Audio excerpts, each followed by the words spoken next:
sejahtera untuk anak-anak didik kelas 12 KJ, siswa-siswi SMK Rahayu Mulyo. Selamat datang kembali untuk para siswa atau siswi pada tahun ajaran 2020-2021. Sebelum Ibu menyampaikan materi pembelajaran atau pokok bahasan inti untuk kalian, maka perkenalkan terlebih dahulu. Nama Ibu adalah Ibu Endang Riatiningsih SPD. Ibu mengajar bidang studi teknologi layanan jaringan yang kebetulan lulusan dari Universitas Negeri Jakarta. Untuk bidang studi teknologi layanan jaringan hari ini, Ibu akan membahas materi pembelajaran atau pokok bahasan tentang pengenalan teknologi layanan jaringan tersebut terlebih dahulu. Baiklah, sekarang kita akan memulai materi pembelajaran mengenai pengenalan teknologi layanan jaringannya. Baiklah, kita mulai untuk materi pembelajaran pokok bahasan kelas 12 untuk mata bidang studi teknologi layanan jaringan, bahwa di mana untuk pengenalan teknologi layanan jaringan itu ada beberapa sub yang akan Ibu sampaikan kepada kalian. Yang pertama mengenai pengertian tentang jaringan atau networking, kemudian jenis-jenis jaringan komputer, lalu pengertian tentang teknologi layanan jaringan itu sendiri, tujuan penggunaan protokol dan jenis-jenis protokolnya. Baik, sekarang kita mulai untuk pengenalan dasarnya, yaitu pengertian dari jaringan atau networking.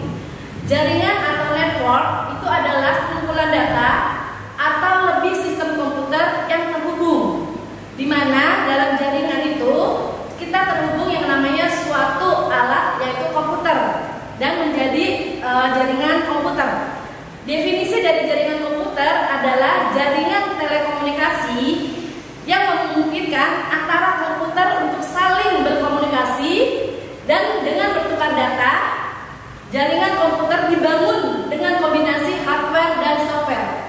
Kalian pasti tahu yang disebut dengan hardware dan software. Ya benar, hardware itu adalah perangkat keras dan software disebut dengan perangkat lunak. Untuk membuat sebuah jaringan komputer, maka ada alat yang dibutuhkan, yaitu switch dan router yang menggunakan berbagai protokol dan algoritma untuk bertukar informasi dan untuk membawa data ke titik akhirnya, di mana titik akhir itu disebut dengan host. Jaringan komputer dibuat menggunakan gabungan teknologi kabel dan wireless. Wireless itu artinya adalah tanpa kabel, di mana untuk jaringan kabel itu dapat dibutuhkan seperti fiber optik, kabel koaksial, atau kabel tembaga. Dan untuk jaringan yang menggunakan wireless atau tanpa kabel itu menggunakan koneksi data dengan menghubungkan titik akhir. Contohnya adalah termasuk radio siaran, radio seluler, atau satelit. Kemudian kita masuk ke dalam jenis-jenis dari jaringan komputer. Di sini terdapat beberapa jenis jaringan komputer. Ada termasuk kita secara umumnya aja yang bisa kalian ketahui, bahwa jaringan komputer secara umum itu ada 3. Satu adalah jaringan local area network atau disebut dengan LAN. Kedua, metropolitan area network atau MAN disingkatnya. Dan ketiga adalah wide area network atau disingkat dengan WAN. Baik, sekarang kita mulai dengan jaringan komputer yang pertama, yaitu jaringan local area network atau LAN. Ya, di mana LAN itu adalah suatu jaringan komputer di mana cakupannya itu hanya jaringannya sangat kecil secara lokal. Ya, secara lokal itu berarti dia terbatas. Dia hanya di ruang lingkup yang seputar di sekitarnya aja. Misalnya jaringan komputer dari gedung kantor itu kan hanya dari gedung bawah lantai 1 ke lantai 2, hanya dalam satu gedung. Kemudian contohnya adalah di sekolah, itu juga cuma sekitaran ruang lingkup daerah area sekolah. Kemudian contohnya lagi di rumah sakit, itu cuma sekitar hanya yang bisa digunakan daerah rumah sakit. Itu yang disebut dengan jaringan LAN karena dia hanya berupa lokal. Kemudian jaringan LAN atau lokal itu dia menggunakan kabel UTP atau singkatannya Unsigned Twitter Pair. Dia bisa berupa hub, switch, router, dan lain-lainnya. Nah, ini adalah contoh dari gambar jaringan LAN atau Local Area Network, di mana dia hanya dari server kemudian dihubungkan dengan klien atau workstation yaitu komputer, kemudian dia berlink itu dengan pusatnya ada di sini di switch atau routernya, ya. Nah, di mana Ibu akan jelaskan untuk jaringan LAN ini dia terdiri dari yang tadi bilang komponennya adalah dasar untuk LAN ada server yaitu suatu hardware yang isi untuk melayani jaringan dan workstation yang terkoneksi dengan suatu jaringan. Kemudian dari server ini dia di-link, ya, ada yang namanya adalah link. Link itu adalah dihubungkan ke dalam switch. Kemudian dari switch ini dia bisa lagi ke komputer atau workstation. Ini disebut klien. Dalam jaringan LAN itu ada dua jenis, yaitu bisa peer to peer dan bisa client to server, ya. Oke, sekarang kita masuk ke komponen yang kedua, yaitu Metropolitan Area Network atau MAN. Di mana MAN adalah jaringan komputer yang menghubungkan dua atau lebih jaringan dari LAN di dalam kota yang sama. Jadi MAN itu dia bukan hanya di daerah lokal aja atau di sekitaran, tapi dia bisa antar benua, antar negara, antar provinsi. Itu hanya dalam satu kota yang sama, karena dia jaringannya belum besar seperti WAN. Kemudian MAN dapat mencakup adalah kantor-kantor perusahaan yang letaknya berdekatan atau yang juga sebuah kota yang dapat dimanfaatkan untuk keperluan pribadi, yaitu kantor swasta ataupun umum. MAN dapat menunjang data dan suara. Dia juga berhubungan dengan jaringan televisi kabel. Kemudian dari beberapa teknologi yang digunakan dalam jaringan MAN atau Metropolitan Area Network, itu dia dapat digunakan berupa ATM, ya, atau Asynchronous Transfer Node. Dia merupakan standar internasional untuk call relay, di mana multiple tipe layanan seperti suara digital atau voice, video, dan data. Kemudian dia ada disebut Fiber Distributed Data Interface atau FDDI. Nah, jaringan MAN itu gabungan dari beberapa LAN dan jangkauannya dari MAN itu hanya sekitar 10 hingga 50 km. MAN merupakan jaringan yang tepat untuk membangun jaringan antar kantor dalam satu kota. Ya, ini adalah contoh gambar jaringan MAN. Maaf sebentar. Ya, ini adalah contoh untuk jaringan MAN. Ya, bahwa MAN ini dia gabungan dari beberapa LAN. Ya, dari beberapa LAN digabungkan dalam satu kota yang sama. Kemudian yang ketiga adalah Wide Area Network atau WAN. Dia adalah ruang lingkupnya lebih besar daripada LAN dan MAN. Ya, WAN adalah jaringan yang menghubungkan beberapa LAN dan MAN dari beberapa daerah atau kota, bahkan beberapa negara, karena dia udah mencakup lingkupnya itu besar, ya. Di mana teknologi WAN biasa digunakan untuk menghubungkan suatu jaringan dengan negara lain atau dari satu benua ke benua yang lainnya. Nah, kemudian jaringan WAN ini pengguna protokol internet ya disebut Network Service Provider atau NSP. Ya, jaringan WAN ini dia bisa melalui jalur bawah laut. Ya, di mana dia transmisinya itu berupa satelit, TV kabel. Ya, di mana jaringan untuk WAN ini melalui transmisinya seperti TV kabel, satelit, atau dan jaringan telepon. Ya, komponen-komponen jaringan WAN itu ada yang namanya kabel transmisi dan elemen switching. Ini adalah contoh dari gambar jaringan WAN, di mana jaringan WAN ini, kayak tadi Ibu sudah sampaikan, bahwa dia adalah gabungan dari LAN dan gabungan dari MAN. Ya, baik. Sampai di sini ada yang mau ditanyakan mengenai tentang jenis-jenis jaringan komputer? Kalau tidak ada, baik Ibu akan lanjutkan ke materi selanjutnya atau pokok bahasa selanjutnya, yaitu dari pelajaran kita mengenai teknologi layanan jaringan. Karena bidang studi yang Ibu sampaikan dan Ibu ajarkan ini adalah untuk teknologi layanan jaringan atau TLJ. Kita masuki sekarang adalah untuk pengertiannya, pengertian dasar. Apa sih yang dimaksud dengan pengertian teknologi layanan jaringan tersebut?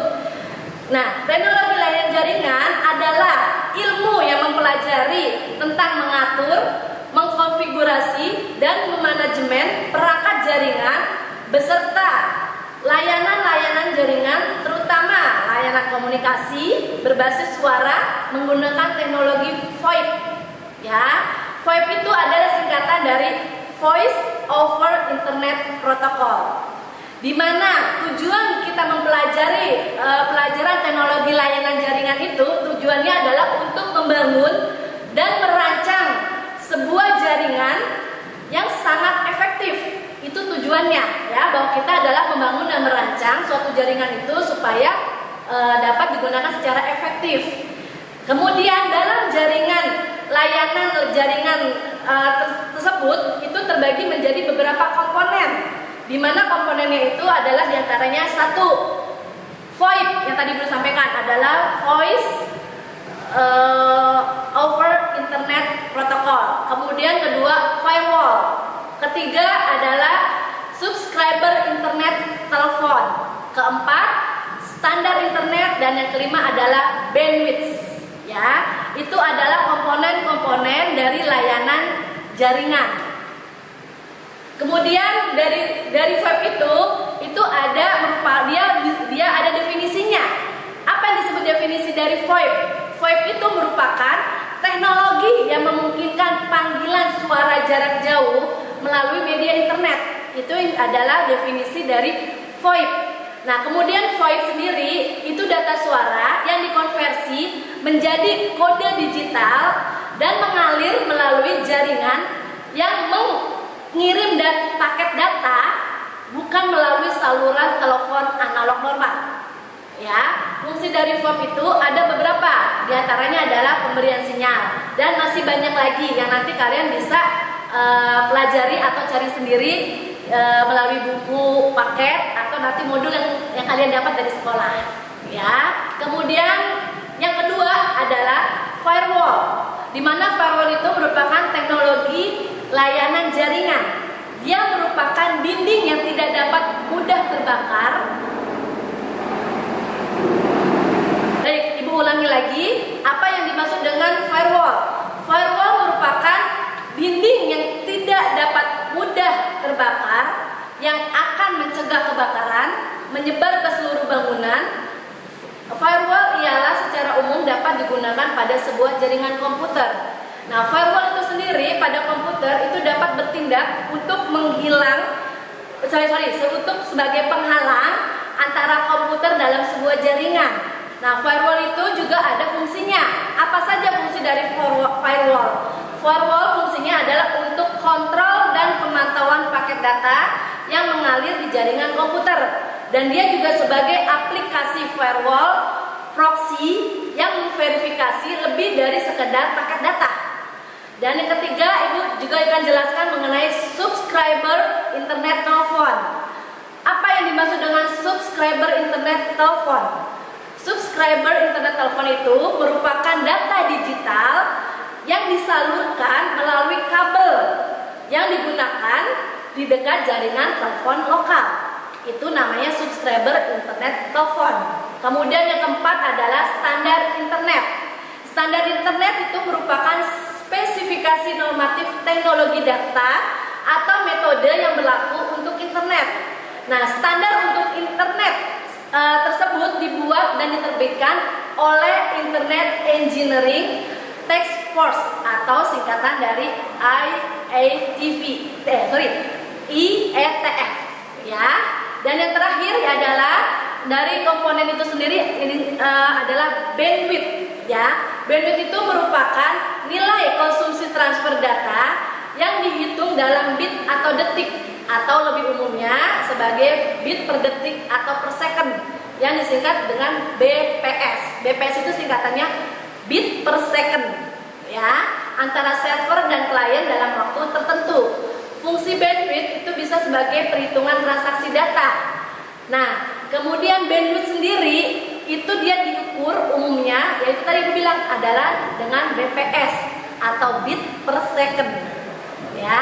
Nah, kemudian teknologi layanan jaringan itu dia merupakan sistem yang memiliki materi standar, di mana dia menjadi ukurannya standarnya dalam protokol.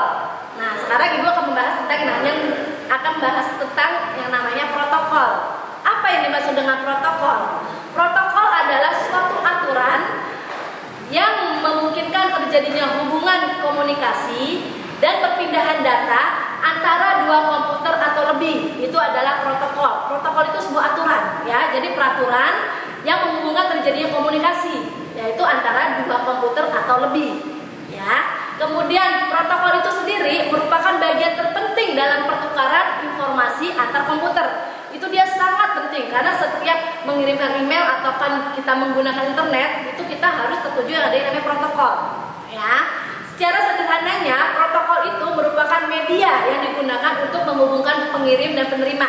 Jadi protokol itu harus ada yang namanya pengirim dan penerima atau receiver, ya. Aturan ini dipenuhi oleh pengirim dan penerima supaya apa? Supaya dapat berkomunikasi berlangsung dengan baik. Itu dari fungsi dari protokol, ya. Kemudian sekarang protokol itu juga dia dapat ada penggunaannya. Apa aja tujuan dari penggunaan protokol itu? Nah, tujuan dari penggunaan protokol itu salah satunya adalah melakukan proses deteksi terhadap adanya data atau tidaknya koneksi fisik yang terhubung dengan komputer dan mesin lainnya, ya. Itu salah satu dari tujuan penggunaan protokol. Dan untuk nanti tujuan-tujuan protokol yang lain kalian bisa pelajari sendiri.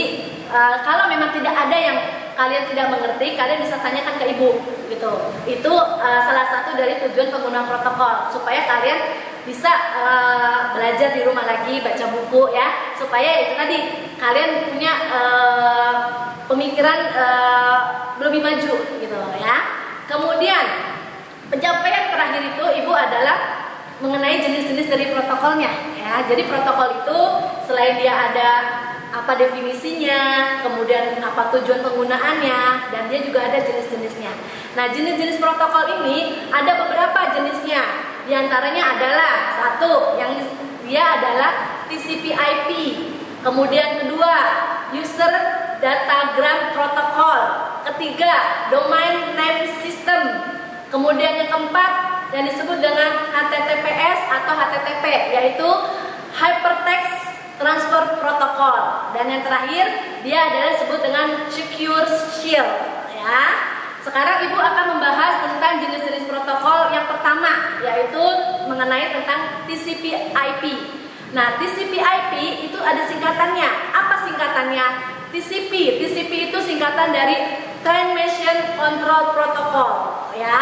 Dan IP itu singkatan dari Internet Protocol. Jadi TCP/IP itu singkatan dari Transmission Control Protocol dan Internet Protocol, ya. Apa definisinya? TCP/IP itu merupakan standar dari komunikasi data yang dipakai oleh komunitas internet, ya. Kemudian standar ini mengatur apa? Mengatur proses menukar data atau informasi dari komputer ke komputer lain dalam jaringan komputer. Itu namanya TCP/IP. Kemudian yang kedua adalah User Datagram Protocol atau UDP, ya. Dia itu merupakan transport TCP/IP yang dapat mendukung komunikasi yang unreliable, ya. Unreliable itu bahwa tanpa adanya koneksi antara host di dalam suatu jaringan. Itu merupakan pengertian dari User Datagram Protocol atau UDP. Yang ketiga adalah Domain Name System atau DNS. Dia merupakan distribut database yang dipakai dalam pencarian nama komputer di dalam jaringan menggunakan TCP/IP. Jadi domain name system itu adalah merupakan untuk nama sistemnya apa nanti akan dicari di dalam menggunakan TCP IP-nya ya. Yang keempat adalah HTTP atau Hypertext Transfer Protocol. HTTPS ini awalnya dia itu bernama HTTP ya, jadi HTTPS itu berasal dari HTTP yang merupakan protokol untuk mengatur komunikasi antara klien dan server. Jadi HTTP itu ada dua, yaitu hubungannya antara klien dan server yang kemudian dia bisa untuk mengatur komunikasi data. Dan HTTPS itu merupakan kombinasi dari komunikasi HTTP biasa melalui Socket Secure Layer atau SSL atau Transport Layer Security atau TLS.